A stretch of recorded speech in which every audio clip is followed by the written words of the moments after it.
Musk and his lieutenants have done exactly what they did with Twitter when he took over. He's gone in and taken control of the payment system that manages the flow of trillions of dollars of government spending. They sweep past security. They deny the security people access to certain key areas of the building. And they lock people out of their computers. He's waiting to see if Congress puts up the guardrails. He's waiting to see if the Supreme Court stops him. Because if they don't stop him on this, he'll go on to the Department of Education. And after the Department of Education, we've already seen him do it with the Department of Justice. They are doing whatever the hell they like with zero accountability whatsoever as part of American democracy. But if nobody stops this, where does it go?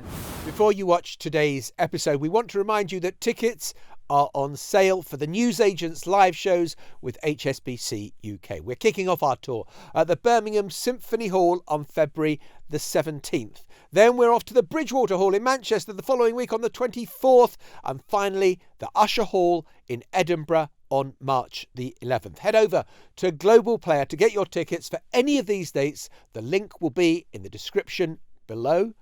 And we're very excited to see you there. Think of it, $100 million on condoms to Hamas. Condoms to Hamas. And many other things that are frankly even more ridiculous. Imagine that. $100 million of US aid money going on condoms to Hamas. I listened to it and I think this is unbelievable. Unbelievable. It's simply unbelievable, Unbelievable that this could happen. And with reason, it's not true. Welcome to the Newsagents. It's John. It's Emily. It's Lewis. And we started talking about condoms, and it's unavoidable to do the simple maths that if a condom is 10 cents a piece and $100 million has been spent on condoms for Hamas, that means they now have 1 billion condoms. It is nonsense, as we said in the headlines, but so many other numbers have been produced by the White House to justify taking a sledgehammer to the US Aid Department based on some very spurious figures. Yeah, and the reason we're talking about USAID, which is the Agency of International Development, is because it has been the top target for Trump and Elon Musk in terms of cutting what they call wasted government spending. This is an agency that was started back in '61 by JFK, an independent agency in the belief that America's security was pretty much tied to the prosperity, to the stability of other poorer countries. This, I guess, a sort of rising tides theory. If they're doing better, we'll be safer. And it was meant originally to counter Russian and Chinese influence. And Musk and Trump came in, Trump on day one, and said, right, we're putting a 90-day freeze on all payments going out. That includes things like $20 million on life-saving HIV treatment. And the person who is really pleased to see this happen, really pleased to see the freeze on payments, just FYI, is the former Russian President Medvedev. It is amazing what's happened in the last 24 to 48 hours and since the weekend, because obviously all of our attention was on those tariffs. But I think in so many ways, this was the real story. For two reasons. I mean, aid obviously is important in and of itself. US is, just by virtue of the size of its economy, pretty much the biggest donor in cash terms that there is around the world. It gives out $44 billion worth of aid in the last fiscal year. Countries which are suffering from disease, starvation, places like the Democratic Republic of the Congo, Somalia, Yemen, Afghanistan, the list goes on and on. So it matters for that because all of that stuff, or a lot of that stuff, is now just stopping.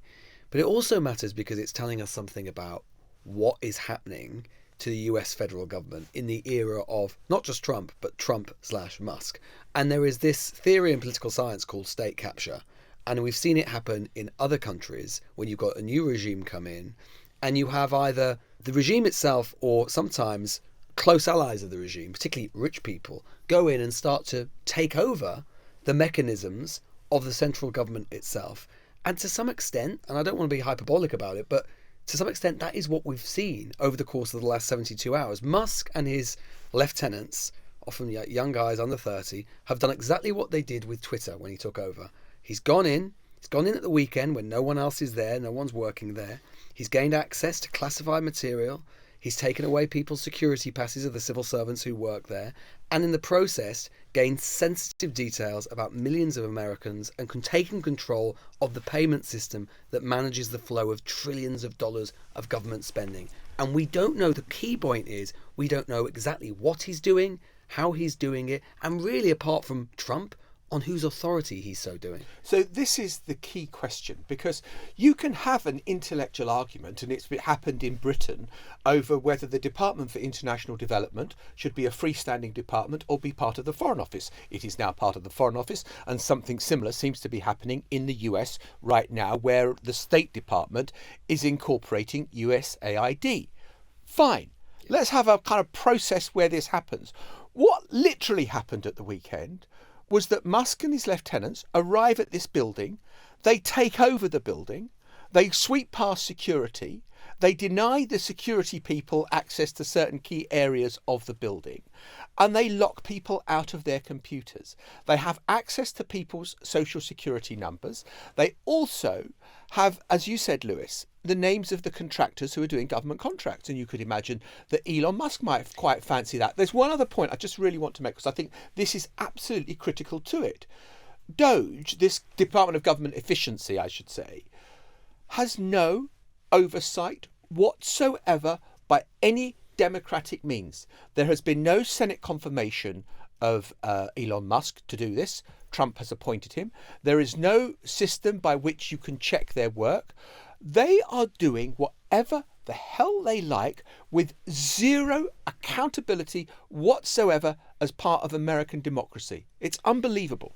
I think you can make an argument for saying the newly elected president, who's talked about cutting government waste, is going to look very carefully at how America spends money overseas. That is easy pickings for Trump, right? And we were hearing from his press secretary, Caroline Levitt, going through a list of some of the things that this department spends money on. These are some of the insane priorities that organization has been spending money on. $1.5 million to advance DEI in Serbia's workplaces, $70,000 for a production of a DEI musical in Ireland, $47,000 for a transgender opera in Colombia, $32,000 for a transgender comic book in Peru. As you'd expect, there is a nugget of truth in each of these different areas that she's itemised. So yes, America is spending some money in Serbia's workplaces. Yes, they are giving money to the arts in Ireland. When they talk about a transgender opera in Colombia, I think they mean that they are giving money to Colombia. There is a transgender character in it. So of course you can find elements, tiny elements that are ringing true. But I think the bigger question is, if they wanted to itemise, if they wanted to go through and find wasteful spending or spending that they thought American voters didn't want to put in, you would sit down, compile a spreadsheet and say yes to this, no to that, yes to this, no to that. They haven't done that. They've literally frozen everything for 90 days. There are projects like prison guards looking after ISIS prisoners who have now had to leave their jobs because they don't know what to do for the next 3 months and they're not getting paid. Marco Rubio, the Secretary of State, has had to step in and start turning the taps back on for some of the life-saving treatments. And I think the real question here is what is at heart for Trump. And my sense is he's waiting to see if anyone stops him. He's waiting to see if Congress puts up the guardrails. He's waiting to see if the Supreme Court stops him, because if they don't stop him on this, he'll go on to the Department of Education. And after the Department of Education, we've already seen him do it with the Department of Justice. We've already seen him do it with the rule of law and law enforcement officers who were actually working on convictions for the January the 6th convicts. I think that's what's at stake here. Trump is actually picking off the easy ones now. Who's going to complain about foreign aid? Oh, it's fine. We don't want to spend money in Colombia. Fine. But if nobody stops this, where does it go? That's the point. I mean, I think it's worth pointing out that Richard Painter, who was the chief White House ethics lawyer under George W. Bush, a Republican, has said, just in terms of how different this is to anything we've seen before, he said, I've never seen anything like this. Never in the history of the country. He's talked about the idea that Musk is setting up a shadow government, right? And as John has said, the problem with that is that the oversight, the congressional oversight, does not exist. He's not an elected official of the government. He's not been confirmed by the Senate. He's got this special designation at the moment as a special employee of the government, which is murky and which is weird. You can do, I think, 100 days. It's a bit like being a non-dom. You get to 100 days free work. Have you seen the offices they've got? They've moved beds in there so they can all sleep overnight. Which is exactly what he did with Twitter. Exactly. And I think Emily's point is exactly right. I think that, of course, you'd want to see federal waste sort of clamp down upon. That's good. It is a massive bureaucracy. That was the vote winner. That was the vote winner. And I can totally understand the voting impulse for that. But ultimately, these things in a democracy have to be done with democratic accountability at its centre. And I think, actually, what is clear is that Congress, which has just become a rubber stamp for the Trump administration for the moment, isn't going to do it. Trump is not going to do it until such time as Elon does something that pisses him off. And I do think that if he is successful here, to go to Emily's point, look, there aren't going to be that many voters, certainly not MAGA voters, who could care less about what happens with US aid. In fact, they'll welcome it. They'll like it, fine. But he's talked about, Musk that is, cutting $2 trillion out of a $6 trillion federal budget. Now, the fact is, whether he likes it or not, you cannot do that without actually getting to grips with what the US spends most of its money on, which is not USA. That's just a rounding error in the grand scheme of things. It's less than 1% of total spending. You've got to do something about entitlement benefits, what they call entitlement spending. You've got to do something about healthcare. And good luck with that. Good luck with that, because it's fine messing things up and breaking things in that Silicon Valley tech way with stuff that most voters don't care about. As soon as people don't have their social security benefits properly, as soon as they start losing access to healthcare, as soon as senior citizens there start to have problems with Medicaid, then you're in trouble. And I think this is where it's going. It's a political liability for Trump in the long term. Yes, but the lack of any opposition at this stage, I still think. I mean, you've made the point, Emily, and Lewis, you've underlined it. I'm going to do the same thing. There have been all these inspector generals that are meant to hold government departments to account. They are the independent watchdogs. They have been fired. You're meant to tell Congress 30 days in advance if you're going to make any changes to the oversight mechanisms. Has Donald Trump done that? Of course he hasn't done that. He's just done it. And no one is making a noise. Everyone is rolling over. And it's corporate America. It's political America. It is the courts in America. No one is doing a thing at this moment to raise a red flag and say this is wrong. Not everyone has rolled over. I want you to listen to this clip by Ilhan Omar. Now, she is a Democrat. She's part of what they used to call the squad, the very left-wing, the sort of loud agitators. In a way, everything she's saying is what you would expect her to say. But listen carefully. We are witnessing a constitutional crisis. We talked about Trump wanting to be a dictator on day one, and here we are. This is what the beginning of dictatorship looks like. When you gut the Constitution and you install yourself as the sole power, that is how dictators are made. What Trump and Elon and all of their cronies are trying to do is take away the constitutional power of Congress. I mean, just as well on the aid point specifically, I mean, there's a lot of people talking about an oligarchy, right? I mean, what this looks more like is a plutocracy, right? This is a government by the rich for the rich, because there is something particularly galling, right, about, and just the irony just being spellbinding about the world's richest man, literally money from the poor. The world's richest man going into the US aid office and stopping all money flowing to the world's poorest people.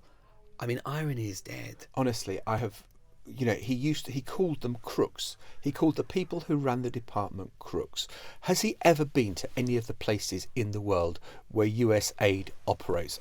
I mean, I've seen it on the ground in Afghanistan, Iraq, all sorts of bloody places around the world, and good luck to them doing that work. And the idea that this is kind of the great celebration of MAGAism, that you stop this, whereas it's always been bipartisan support that has helped USAID, because they believe you stop wars if you are helping these populations manage their own affairs.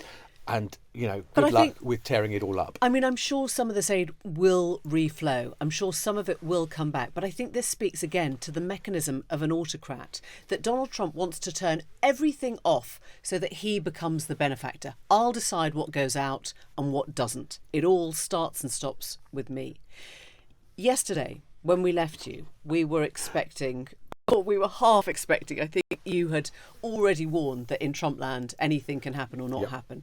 We were expecting Mexico and Canada to be hit by tariffs, and then there was this wonderful flamboyant announcement that actually they'd both caved in to Trump's demands. I think it's worth just taking you through the facts of what happened, because Justin Trudeau, Prime Minister of Canada, re-announced things that had already been agreed. 1.3 billion border plan, including the technology.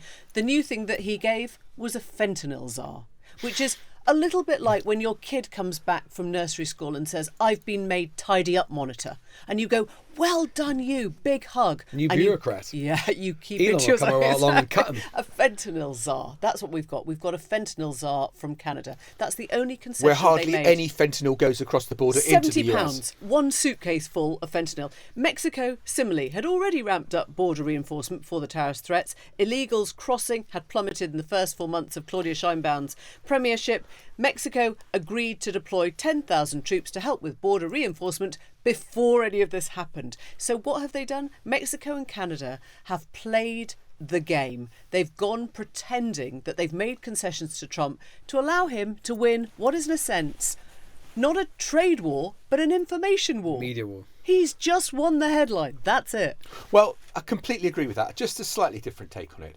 We actually ended yesterday's episode by talking about how the stock markets had opened and they had plummeted. And I said something like, the one thing that Donald Trump really Cares about is what's happening to the stock market. Stock market goes down. Donald Trump finds a reason to end the trade war very fast indeed.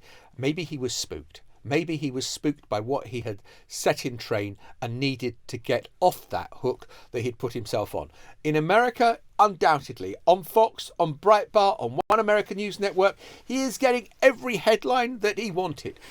Mexico and Caved. Canada have caved. Strongman tactics win. I think it's a little more nuanced than that. On the plus side for the Canadians, or at least the Canadian Liberal Party, Donald Trump has done the one thing which has managed to revivify the Canadian Liberal Party's ratings, who were absolutely at rock bottom. He's put them in pole position to win the next election. Now they're saying Justin Trudeau, come back. He's been brilliant. So there you go. And the Canadians are feeling proud. They are waving their flag. They feel kind of... I'm a Canadian. I mean, I got my maple leaf out today. Did you? Yes, I did. Gosh. Actually, it's always out. Right. I hang it in the hall. Her maple leaf is always hanging. There we are. And in a moment, we'll be getting back into history and COVID and lockdowns and whether Keir Starmer had a voice coach who he shouldn't have seen when you couldn't do that sort of thing. So we had a discussion in our morning editorial meeting today about Keir Starmer and his voice coach and the breaking of lockdown rules. This is a story that emerged from the new book that's just come out by Gabriel Pogrund and Patrick Maguire, Get In, where they've talked to the voice coach who took Starmer through, ways to improve his voice. And they landed the sort of bombshell scoop, if you like, that one of the meetings she had with him was on Christmas Eve in 2020, when London was in tier 4 lockdown and she had come from Brighton, or she went home to Brighton and posted a picture of her in Brighton, which was only in tier 3, a couple of days later. In other words, had Keir Starmer, who made such a big deal of Partygate and of the misleading of Parliament, done his own version of breaking COVID rules? And I think part of the discussion we had was a wider one about whether people cared, whether we were thinking of it differently because it was Starmer and a voice coach rather than Boris Johnson and a party, or whether we've all kind of, got a bit further away from the mania of what lockdown rules felt like then. I saw yesterday that Keir Starmer had done his news conference in Brussels and was asked a question about this by the Sun's chief political correspondent. And I thought, do I care? I mean, I look back on COVID and accept that I went slightly mad about, we've got to obey everything. But would you be saying the same if that was Liz Truss? Well, would you be saying the same if it was Rishi Sunak? And I thought exactly that question as well. And I think, yes, I would say that now. I'd say In which it's case, gone. should Boris Johnson be able to come back? And that wouldn't be a problem. I think parties was different. I think he was the prime minister of the time who had to impose the rules on the rest of the country, and it was so flagrant that those rules were not being respected in Downing Street. And I think that there was something about Boris Johnson as Prime Minister that made it unique. I cannot believe that those parties would have happened had it been Theresa May or David Cameron or Gordon Brown or Tony Blair if they had been Prime Minister at the time. I just think there was something peculiar to that. I just think that we've gone on, and surely this is in the rearview mirror now. And did something happen that shouldn't have happened? I'm not really interested in Rishi Sunak. I'm not really interested in Liz Truss. I think that there are things that Keir Starmer has done and done wrong and is rightly being pilloried for. I think accepting a whole ton of free clothes was madness. I think it just optically was absolutely awful. But I don't think this. I think this is gone. It's done. Let's move on. I suppose this breaks down into two different areas, doesn't it? It's the logic of it. And I suppose the logic of it is probably inescapable that it was wrong.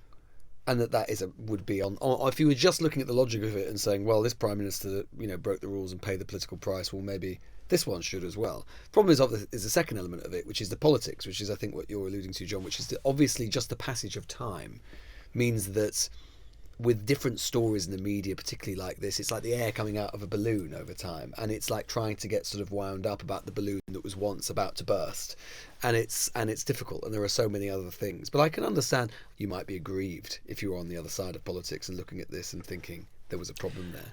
I think you have to separate the two acts, and I agree with you that if it was Rishi Sunak who'd had a voice coach or Liz Truss who'd had the voice coach, I would not have cared either.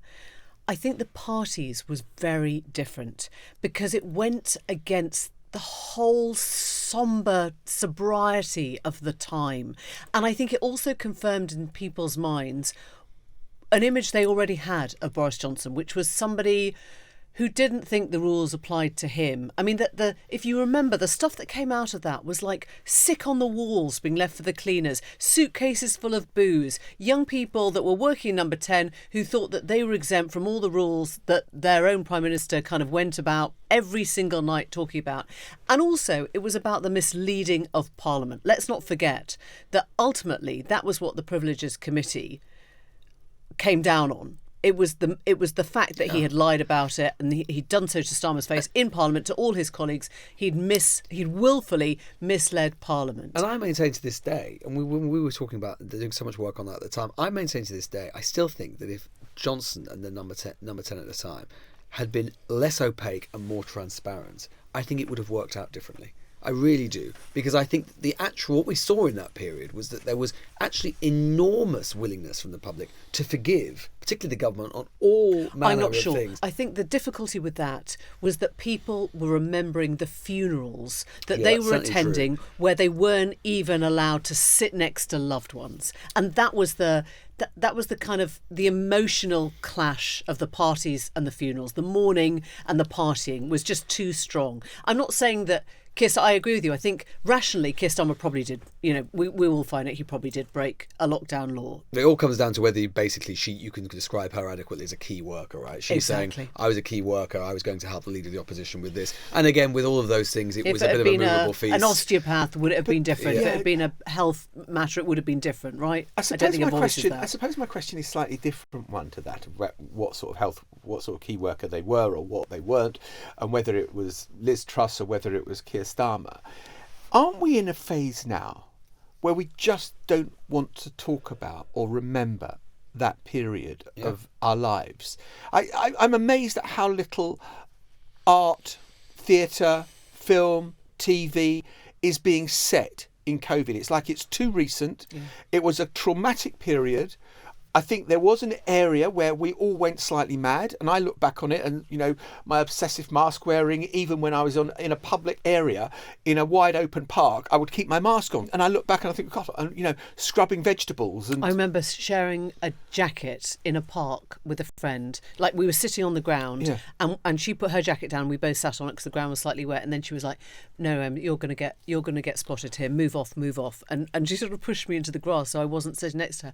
But I mean, you can revisit everything that was put in place during that time. I don't know why we're not willing to think about it.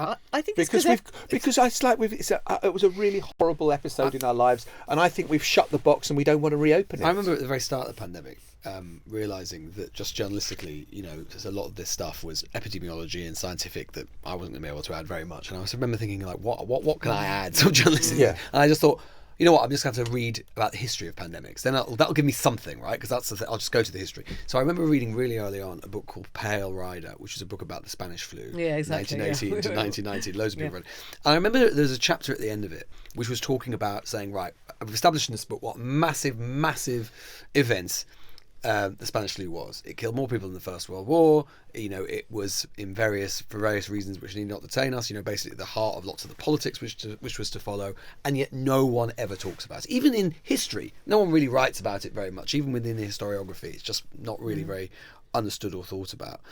And then she sort of gave some of the reasons why she thought that was. And she said one of the reasons was, even in the aftermath of that, even though it had been this big event, again, there was a sense that no one wanted to talk about it.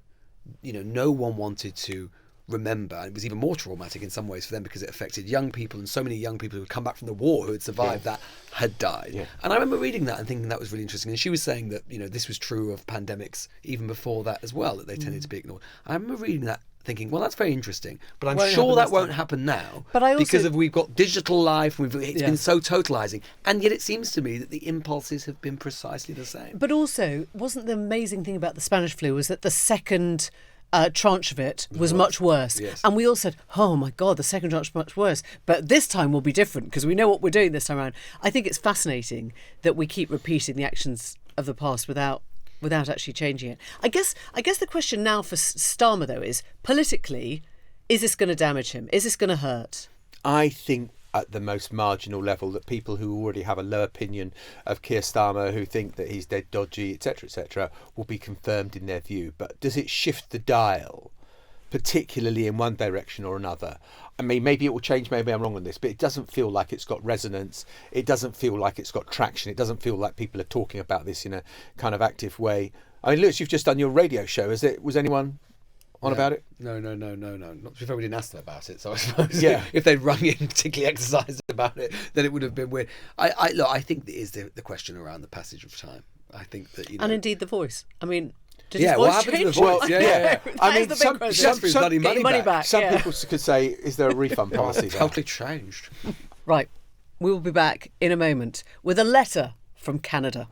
Well, before we go, yesterday on the programme, we heard from Toronto, Canada. We heard from James Gowan, and we read out some of the points he was making about how Canadians were feeling about America right now. Just the level of anger, the level of mistrust, and the sort of kick in the shins. Scrupulously polite Canadians suddenly feeling really frigging annoyed with America. Yeah. Well, today, delightfully, we heard from James again, and he says, thanks very much for taking the time to read my email and include bits in the show. I know it was long, but it was incredibly cathartic to write.